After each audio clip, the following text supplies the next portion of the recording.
Good morning and welcome to this week's edition of The Week Ahead.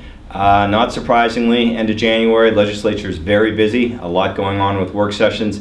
Public hearing schedule starting to crank up. Ben, I know you've got one today. Yes, there's a public hearing in the Energy and Utilities Committee dealing with the expansion of broadband in Maine, specifically into rural areas, and we support that based on our Making Maine Work report that we put out right before the legislative session. So we'll be there to support that legislation, making sure that rural Maine has the expansion of broadband. In the Natural Resources Committee, they're meeting later in the week. On Thursday, Friday, they have a bill dealing with oil cleanup and remediation. That'll be heard on Friday. And then also later in the week in the Energy Utilities Committee, they'll be doing some carryover bills on Thursday dealing with microgrids and some renewable energy stuff.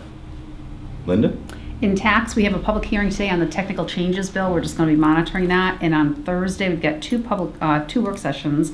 One on LD 1929, which would be set up a commission to study the state's tax policy on working families and small businesses. We oppose the bill because it didn't include the entire business community, larger and medium-sized businesses as well.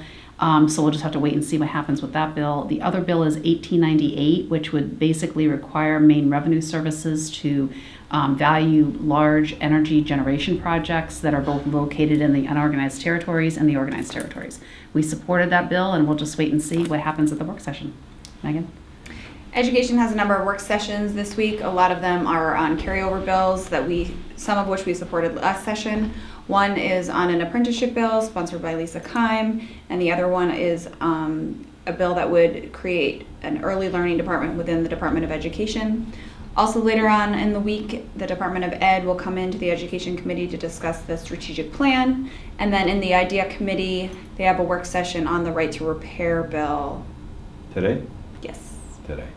The Labor Committee will hold a public hearing tomorrow on LD 2015. It's a bill that would set up leave for victims of domestic violence, sexual assault, or stalking from work in order to go and get medical treatment, to go to court, to get a restraining order. That's fine. The problem is Maine already has a law, and it's had it since 1999, that does exactly the same thing. So we'll be following that bill and probably providing the committee with comment on what the impact of two parallel sections of statute on the same law would mean for the business community, particularly small business guys.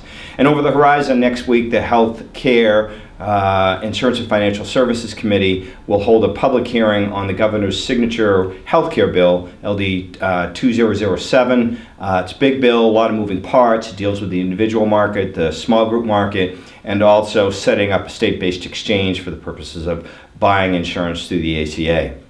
A lot of people are watching the developments on that bill. So those are the big issues. The only other thing is we haven't heard anything about supplemental, correct? That's right. We have a supplemental budget that's out there or should be out maybe next week. Yep. Should be soon. At any rate, those are the major issues for us this week. We hope you will join us next week, and stay tuned. And remember, stay classy, Maine.